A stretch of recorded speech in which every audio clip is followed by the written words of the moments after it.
home when I was about like 15. I was homeless for about a year and a half, and then what the fuck? We didn't know any of this. Fell into place David. after that. Yeah, Not expecting I've gone this from today. like, I was excited. Tell me the traumatic stuff.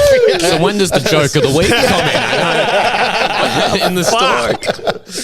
Wow, that's so nuts, bro. That's this. We could do a whole. Are you episode on it. okay? Yeah, I'm good. I'm not really trained for this, mate. Have a cup of tea and a lie down. Jesus. Are you okay, Dave? So how do you work through that? So there's Yeah. obviously instilled a huge amount of resilience within you, but I've worked for, but to your point about the alcoholism, I don't even know if I had like a proper problem. I wouldn't really class it as one. I just knew that I thought that there might be something when I became a parent that I might have this thing that just triggers and I become a prick. I was like, well, let's not risk that. And then once I got over that, I was in a stage of like learning how to forgive them for everything that they'd done, or like trying my best to. Yeah. But then I was like, oh, you kicked it for a child that hadn't even been born yet, and they couldn't do it for two kids that they already fucking had. So that made me a little bit more kind of bitter, and I had to work through that. But Yeah. ayahuasca helped. Ayahuasca helped a lot. Where'd you do that? You did that. In Peru. Sick. What did you see? What happened? I saw my mother. Did you really? Yeah, in the form of like a snake. But again, I don't know what she looks like. So it was just like a snake that I knew was... What color was it? Was it black? Nah, it was like, she had like all these jaggedy broken teeth, and the thing itself was more like a orange kind of like fiery type of thing. Yeah.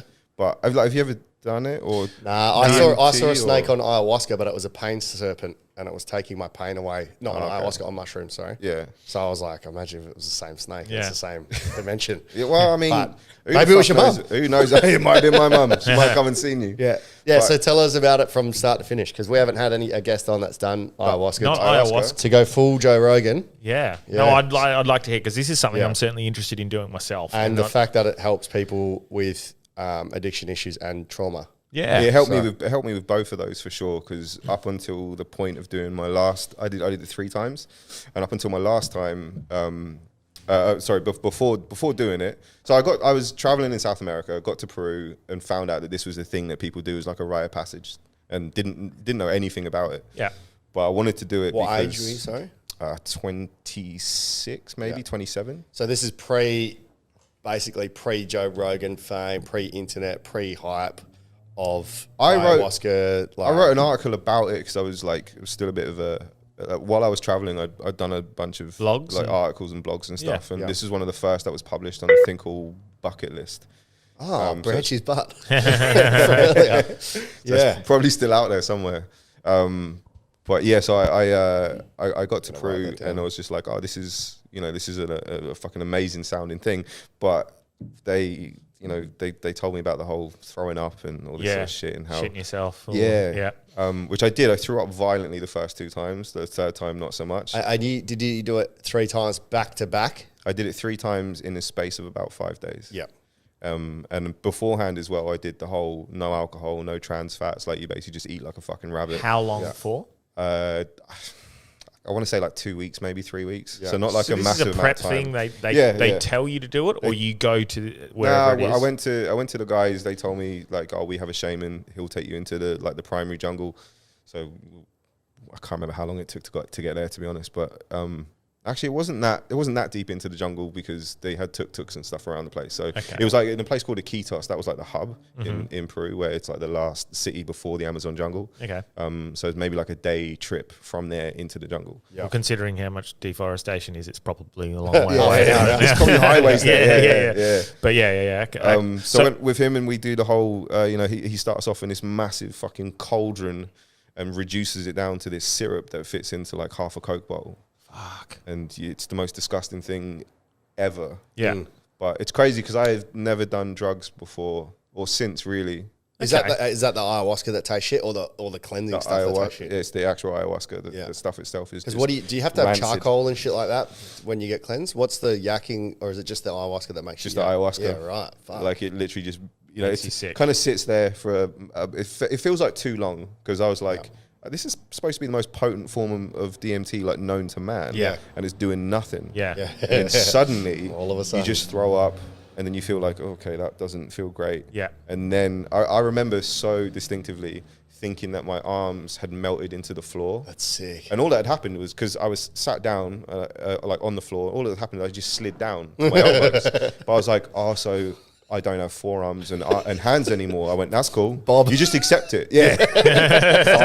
Fucked. You just accept it. Yeah, you just accept it. And This is my life now. yeah, and I was like, oh no, hold on, this is the thing. So I sat. The thing is, you have very little control over your body, like very little control. Yeah, but you're 100%. I guess lucid, like when you see the hallucinations, you don't go like, oh, I can't touch this. Like you know that they're not real. Okay. But you also know that there's fucking deep meaning behind these things. Yeah. And you kind of go through that, and then the crazy thing is that once it's done, it's done. Like there's no hangover or anything. And again, I've never done cocaine or heroin or any of this fucking shit. Same, but you can find reviews on DanielDelby.com. But I didn't know, I had no reference point as well, so I didn't know how long this is going to last. My heart felt like it was going to explode in my chest. I was How like, long did it last? I think the whole experience probably lasted for about an hour. Oh, wow, that's it. Yeah.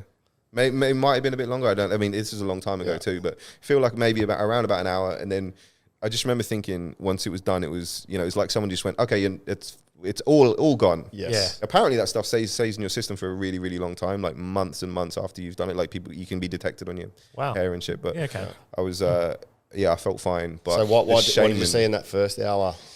That first hour, it was basically like a snake, just a massive snake, telling me that that it was my devil, that it was my mother. And was it meant to scare you, or did you go, oh, hang on a sec, like, I'm not scared of this. This is something I have to face. What was your brain doing at the time? I remember thinking that I've got stuff that I haven't dealt with, that I think that I have. Yeah. Because I wasn't ready for any of it. And I was an emotional mess. I choked up just telling you that. Yeah. Like I was an emotional mess. And I always thought like, I'm fine. Yeah. You know what I mean? I was like, I'm fine. I don't need... This is... we'll talk about this later. But that's very interesting. And then so how many times? Because you did it three... Did it 3 times because the shaman said you got to do it 3 times. Okay, and so... Like, was the snake telepathically telling you this stuff? Yeah. Or was it... As I remember, it was like su madre. It was like speaking in Spanish, and I was like, I don't really speak that good Spanish. I don't know if this snake. I don't know if this snake is tapping into part of me, or if there's someone else out there going, "This is a Spanish-speaking snake." I was like, it's quite impressive. Lord. I wonder if the snake knows Quechua. How come I was speaking Spanish? Do you have any Spanish in you? Well, I mean, I'd been in South America at that point for probably about 8 months, so I knew, you have the conversational shit that comes out. Yeah. So I had an understanding. I don't speak Spanish. So but it's... that's so trippy. That so sounds like speaking Spanish, but you're understanding what it's saying. Yeah. That sounds Madre, sounds like Ron Burgundy and his dog's talking to him. Yeah. You know I don't speak Spanish. Fucking hell. Hey guys, it's Dan here. Thanks for watching that clip. If you want to see the full episode, click here. More clips like that, click here. Subscribe and follow so we can make money off YouTube right here. Thanks, legends.